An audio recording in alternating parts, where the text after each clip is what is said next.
Hook. On August 31, 1997, Princess Diana died in a car crash inside a Paris tunnel. The official story says drunk driver, speeding paparazzi, tragic accident. Case closed, right? But nearly 30 years later, a third of the British public still believes she was murdered. And the evidence that made them doubt might surprise you. Intro. Diana, Princess of Wales, was the most famous woman in the world. Her fairy tale marriage to Prince Charles ended in a bitter divorce. Her humanitarian work made global headlines. Her every move was chased by photographers.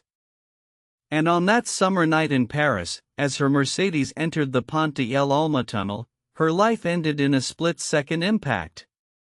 The official investigation blamed her driver, Henri Paul, who was over 3 times the French legal alcohol limit, driving at excessive speed while being chased by paparazzi.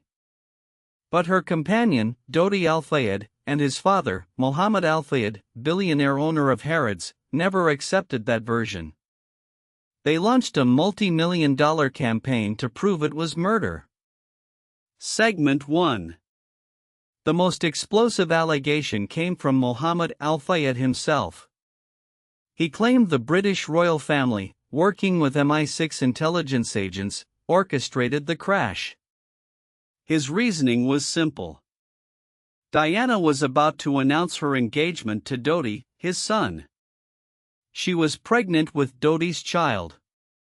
And the royal family could not accept a Muslim man becoming stepfather to the future King of England. It sounds like a movie plot. But Al-Fayed spent over £12 million trying to prove it. In 2004, Scotland Yard launched Operation Paget, the biggest police investigation into conspiracy allegations in British history.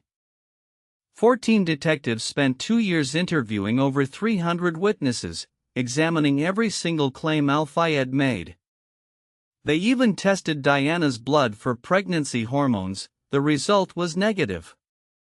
They analyzed the engagement ring Dodi allegedly bought. It turned out Mohamed Al-Fayed purchased it after their deaths. They interviewed Diana's closest friends, who confirmed she had no plans to marry. Diana herself told a friend just 2 days before she died, quote, "I need marriage like a rash on my face." But did the investigation actually find anything, or was it just a carefully managed cover-up to protect the monarchy? Segment 2. Here is where the conspiracy theory gets its strongest fuel. A former MI6 officer named Richard Tomlinson came forward in 1999 with a stunning claim. He said MI6 had a documented plan to assassinate a foreign leader using a strobe light to blind their driver inside a tunnel. The plan looked disturbingly similar to what happened to Diana. Tomlinson claimed Henri Paul was an MI6 agent.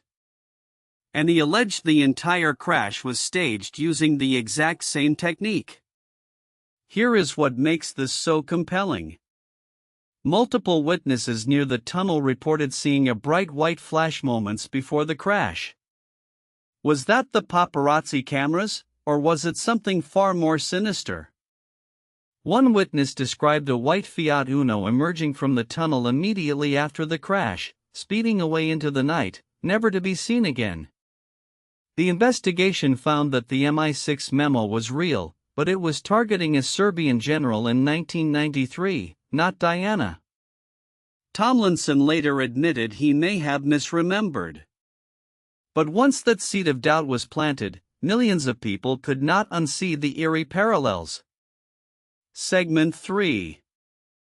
Then there is the driver himself, Henri Paul. Theorists point to several holes in the official story. His blood alcohol level was supposedly 3 times the legal limit.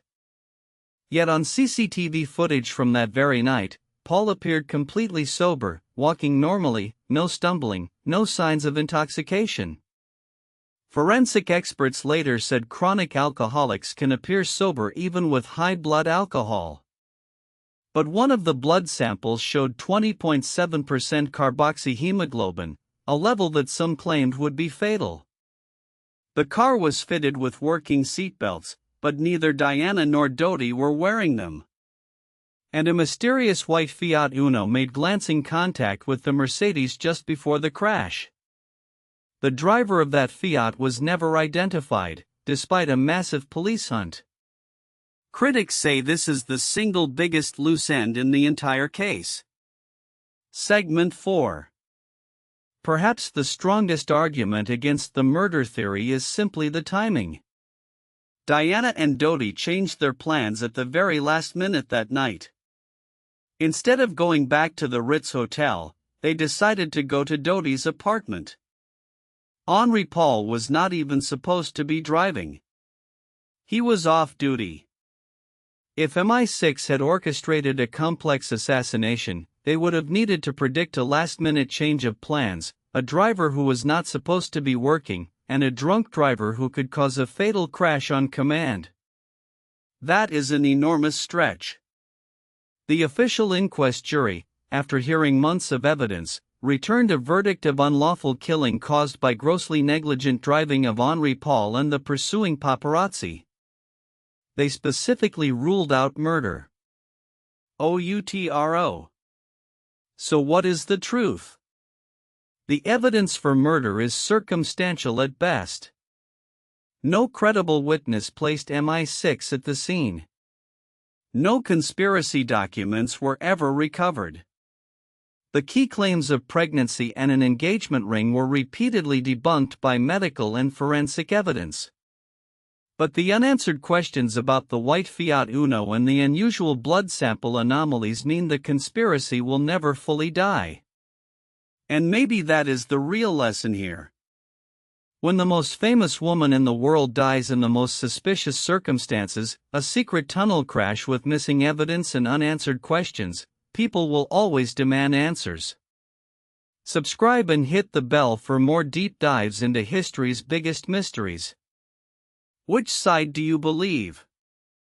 Let us know in the comments and we will see you in the next video.